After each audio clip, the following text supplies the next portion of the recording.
What's up and welcome. Good to be with you again today. Want to talk to you about, listen, the shift that happens when you're trying to go from the known to the unknown is what it all comes down to, and the reactions that can come up, and how I believe that our greatest fear is not the fear of failure, but too often our fear that can grip you and prevent you from moving forward is the fear of the confident self, the fear of the fulfilled self.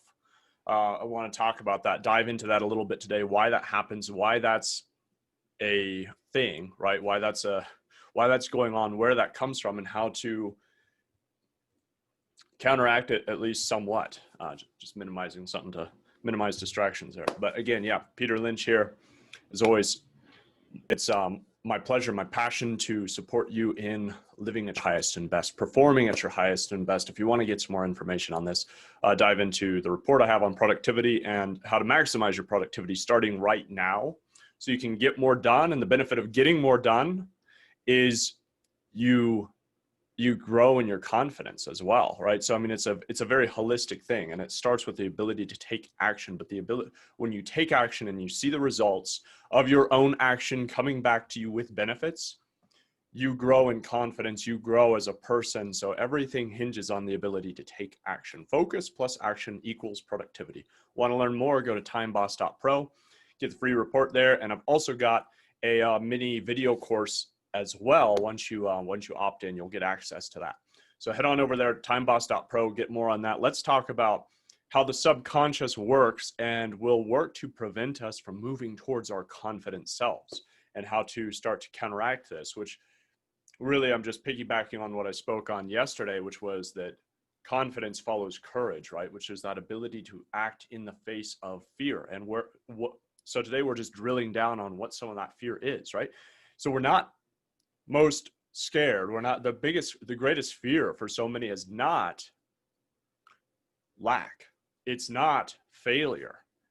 The fear is abundance. So many, I know this so personal. I know this intimately myself. I would rather manage lack than manage abundance, because the abundance is scary. To manage more, it's overwhelming. It's the unknown. It's a vacuum.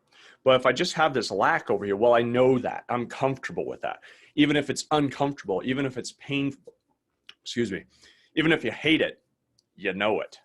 And the subconscious that's how it works. It goes to the known. It loves the known. It loves predictability. It loves right?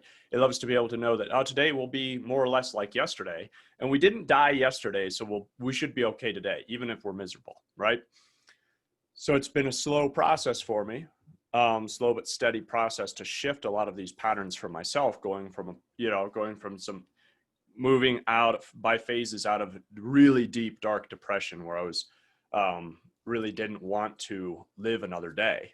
Had to be part of the process of phasing out of that, having the courage to work against that type of state of being, which had become the comfort zone. I was comfortable being miserable. I was comfortable hating my life, right? So that's an extreme example, but we all fall into this pattern of the comfort zone. Well, it's what I know.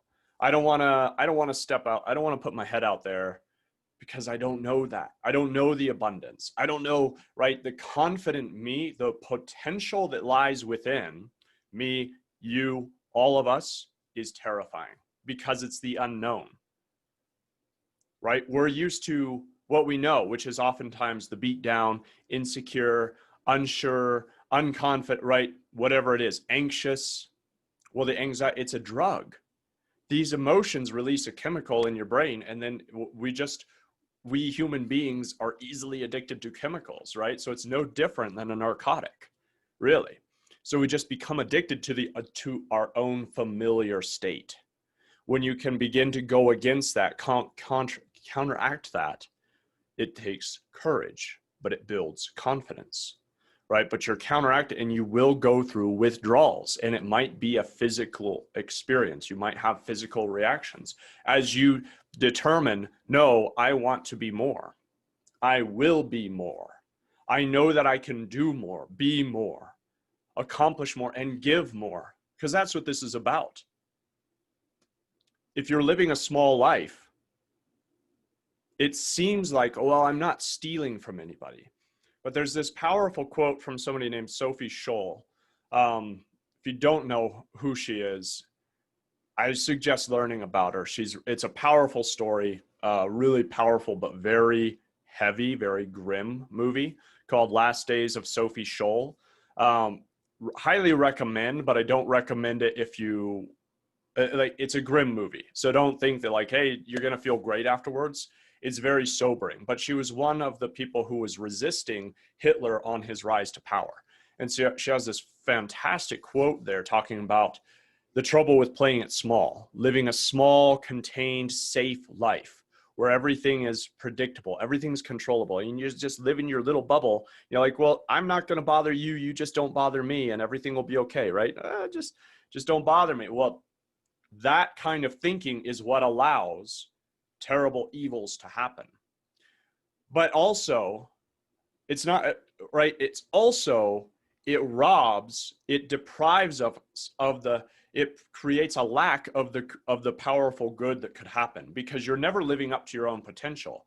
We all have incredible potential as human beings to do incredible things. It's just that Hitler was somebody who used that potential for great evil because nobody was resisting that strongly enough, right? So it's goes far beyond just like, hey, I want to feel better. Well, yeah, that's good, and you should want to feel better and be better, but you will also have a greater impact on the lives of those around you.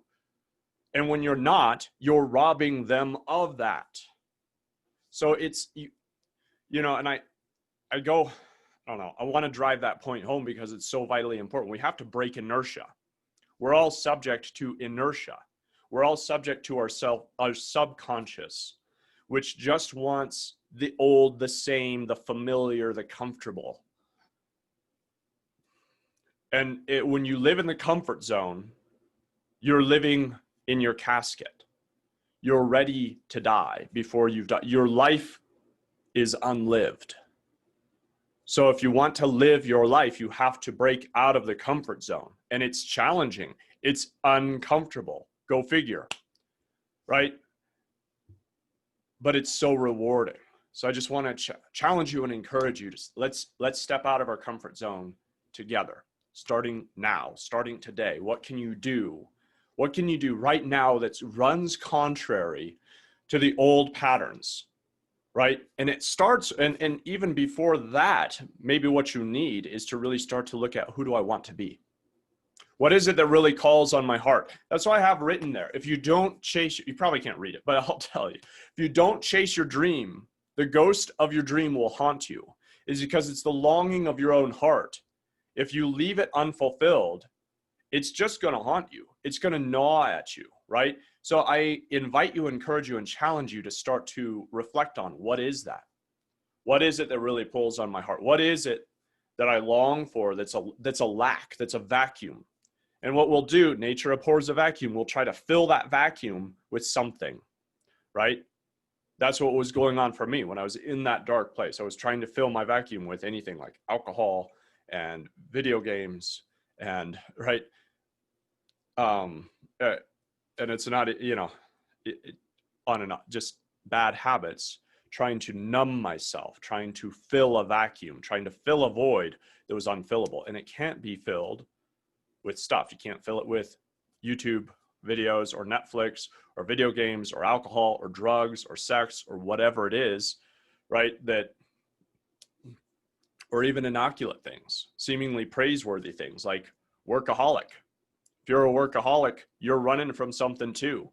It's time to be pursuing, not running. That's the difference here. You go from the hunted to the hunter. You go from being the victim to the victor of your life. And it's a choice that you have to make. I have to make every single moment of every single day. Will I be the victim or the victor? And you're going to fall down. You have to get back up. The way of the warrior is to get back up. No matter how many times you're smacked down and you fail, because that's my experience. I'm no superhuman. It's a very natural, normal human experience that you're going to fall. You're going to be in pursuing something greater and you're going to fall down. You're going to fail. You're going to feel like a failure. But that's when you have to take action against that. When everything within you says you're a failure, stay down, that's when you get back up, and you get back up, and you get back up, and you get back up, and something deeper is being worked inside of you. A shift on a seismic level that you can't see or necessarily feel yet, but something is being reworked until it starts to manifest into your experience of your life, and your life will be different when you have the courage to take action against the negative self-talk, the negative voices, etc. So thanks for watching this. I'm here to encourage you, to help you. I don't want to be grim or dark with this. I'm just trying to, I just want to talk real, right? This is real experience. This was my experience. I know it's experience for others. If it doesn't resonate with you, then, then find what does. But my chief goal here is I want to inspire you and encourage you and help you to live at your highest and best. Live with passion, purpose, and power. All right. Again, I believe firmly that so much of this is contingent on your ability to take action and move towards things that are meaningful and important to you. If you want to gain that ability, go to timeboss.pro, get access. I have a free report along with a video series that goes into it a little deeper, helps you shift your thinking about what productivity and time management is, from managing to mastery, so that you can master your time and thereby master your life.